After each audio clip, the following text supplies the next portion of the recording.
Hey y'all, how y'all doing? I am really pissed off right now. I don't know what's going on with the interwebs, but it's about 9 o'clock in the morning right now.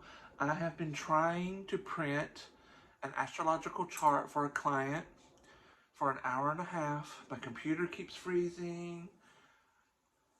It turns white, it turns black, it just sits there like a lump on a log. I've shut it down, I've restarted it, I don't know. I'm frustrated, I just had to get up and walk away from it. And so I decided just to get my mind off of that. I wanted to come do this video for you guys that I've been thinking about for a couple of days. And that's where I am right now. So I want to talk to you about I'm probably going to say it wrong, but I'm sure one of you will correct me. Stichomancy. And I can hear you now saying, what the fuck is Stichomancy, Carolina Dean?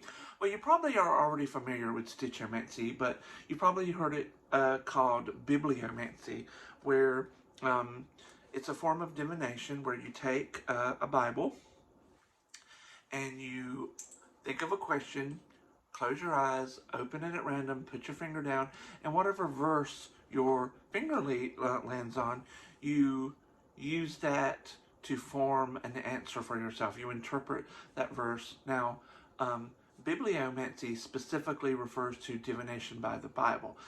So, bibliomancy is a form of stichomancy, which is divination by books. And stichomancy works just like bibliomancy. You take a book, think of a question, open it at random, put your finger down, and base your answer. Now, I am very much a word witch. In my birth chart, I have Pluto conjunct Mercury in the 12th house.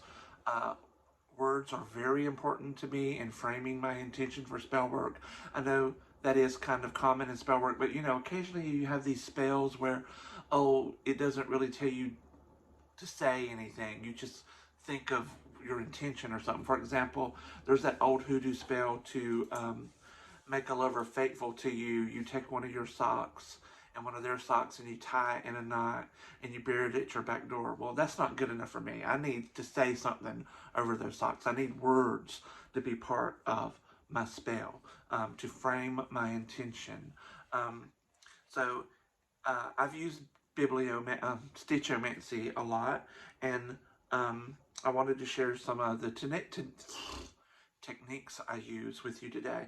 So one thing I've learned is I like to tailor the book I use to the type of answer I want. So I use 3 different, sometimes 4 different books in my Stichomancy practice. So number 1, of course, is the Bible. And this is actually the Bible that I was given to me by the Second Baptist Church when I graduated high school. And you can actually see my name. My first name is Paul. On the book, and I have a rubber band around it because I have a lot of things in my Bible. So this doesn't really make it practical for Stichomancy. This is just the first one I grabbed because I would, probably open it to where I have something tucked in my Bible. But I have another Bible I didn't grab over yonder that I use specifically for Stichomancy. I also have this, which is nothing but a book of Psalms, and it's nothing but the Psalms. And some of y'all may say I defaced it, but I took and on the inside, front, and back cover, I had glued these pages that tell me what each psalm is used for in magic. And this is also very large print, and as I get older, that's important to me. So if I want a spiritual answer, especially if I am trying to build a spell based on my divinations, I will use the Bible. And one way I will do that is if I just have a question, I'll only open the book one time and get my verse. If I'm trying to build a spell around my divination, I will open the book 3 times and I will thread those 3 verses together, looking for symbols and actions that I could weave into a spell. Now, if I want a practical answer, I like to use just Merriam-Webster's dictionary, and I try to find the biggest dictionary that I can find for that, and I do have one here somewhere.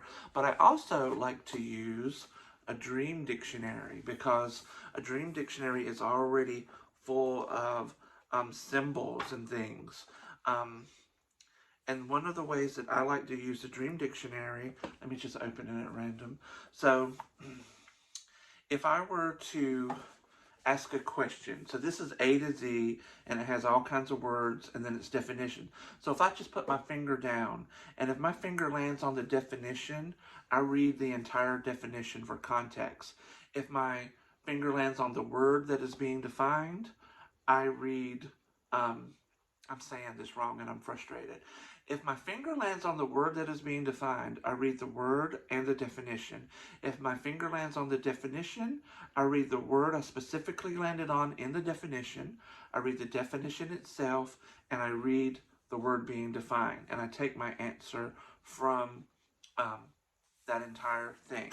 And then if I want a more philosophical answer, I have this really old, well, not really old, it's a vintage, I believe it's from the 80s, reproduction in hardback of Poor Richard's Almanac by Benjamin Franklin.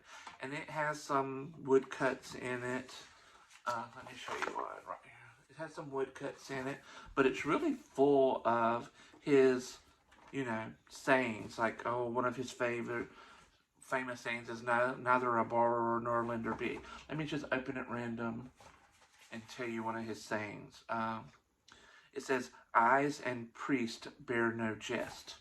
So, whatever that means. But yeah, if I want a more philosophical answer, I use Poor Richard's Almanac.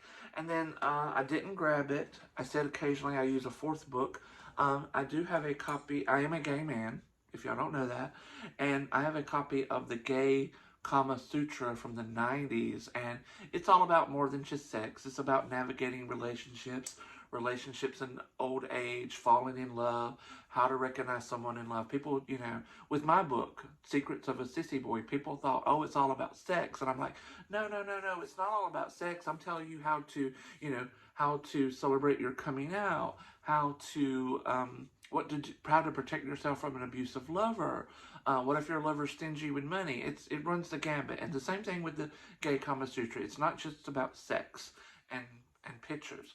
But sometimes if I have a question about a relationship, romantic or sexual, or my love life in general, I might use my copy of the Gay Kama Sutra. But anyway, I know I didn't give y'all a lot of information here because I'm just in a mood, but I hope I did give you something that you can work with and build on. And I hope you guys have a much better day than I'm having right now. So, see you later.